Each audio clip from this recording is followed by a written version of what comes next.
You need to plan for discomfort to develop your mind.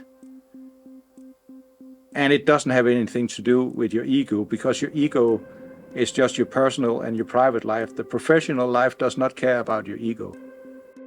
How would you describe yourself and what you do? The reason why I identify and present myself mostly as a person with a military background is that my core values, I would say, came from that experience. Yeah. The quality when you are in the military police is that you learn to talk to anyone. When the metal meets the meat, everybody in the military, when they go out on mission, is equal, because we can all die. You could have the highest rank in the world, but if your driver is not there and you need a driver to drive you, well, you're not going anywhere. So that's the kind of paradox of hierarchy in the military, I think. The brotherhood mindset is that when I leave work, it's more nice. It's more, it looks tight, it looks clean, and everything is ready, and it's better than when I came.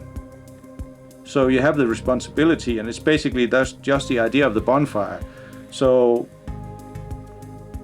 if there's a bonfire and everybody can stay warm, but there's no wood left to keep it going, and you know that it's going, but you're moving away from that, then you will go out and you will get some wood and you will put it up and dry it up and make it ready, and then you leave. So when everybody else comes back from whatever they were doing, hunting or something, then they can continue to keep warm.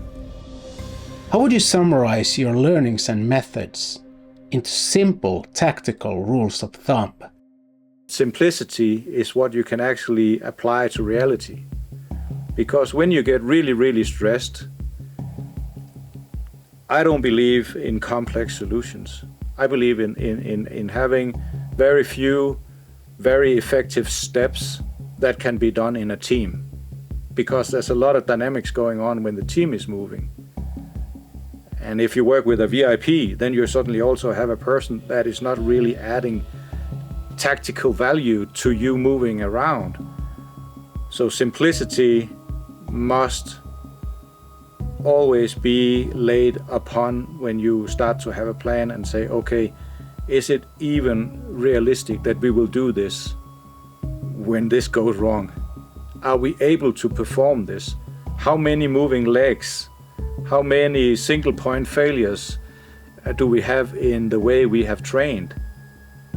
And if that's more than 1 or 2, maybe 3, and it goes really fast, then you will be left. Then the train is already, driving away from you, because you didn't have time to come up with 5 steps to have success, because it doesn't happen like that. Training makes perfect, or does it? There's a lot of things you can say about planning, rank, hierarchy, who's on the team, who decides your task.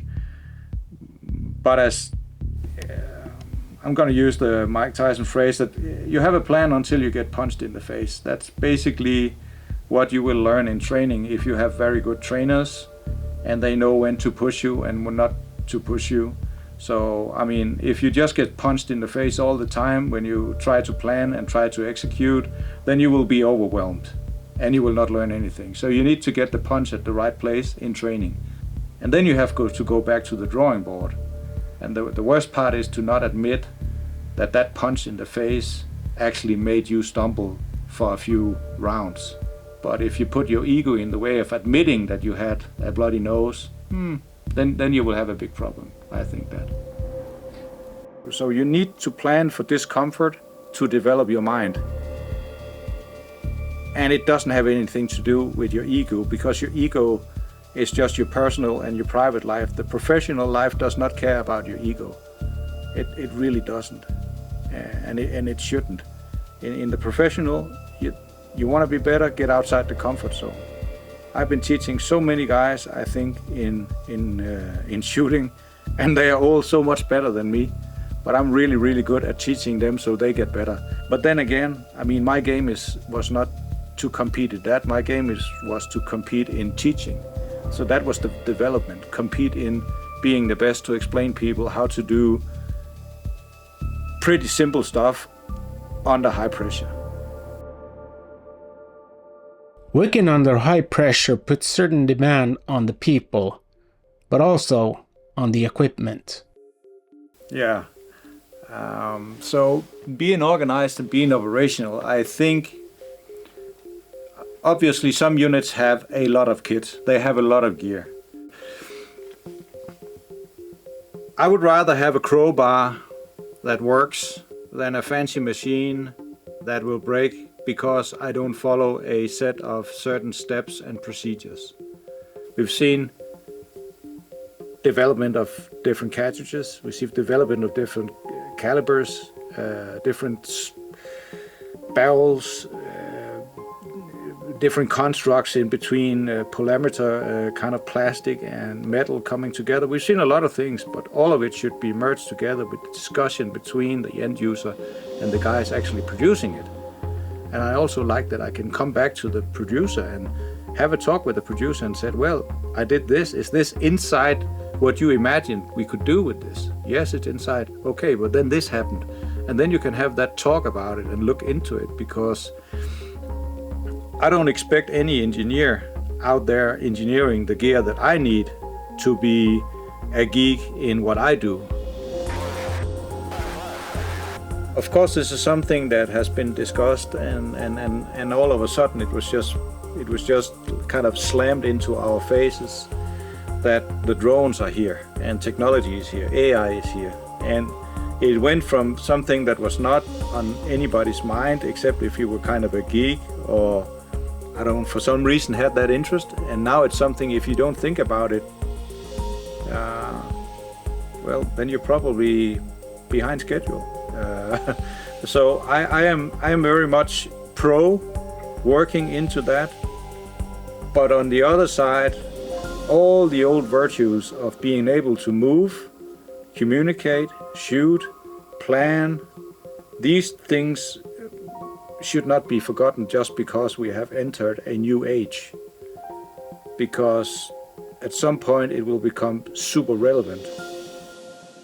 Is there a moral distinction between the purpose of being a police officer and, on the other hand, being a soldier? So in the morale of this, I would say that military and police for me have merged more and more and more. So police was suddenly put out in situations where they were meeting adversaries, criminals on the street that didn't give up. And this is the difficult thing today, I would say, the decision making in that second. What is this situation? What is the right choice to take? And that comes with reflection, and that comes with daring to ask questions and being asked questions instead of being told this is how you do it, and then you just as the robot take that and you go out and do it. Why are we doing this? What's the purpose of what we do? But sometimes we do things because we are a different generation.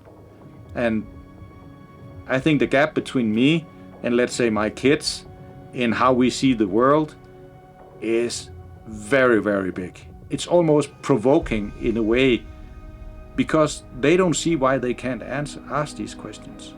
It's a question. And to be annoyed about that in the operational, I think that at some point we need to move. We need to go out and do stuff to see, okay, this works. But I really, really think that they ask questions because they see the world completely differently. And maybe that could actually make us better.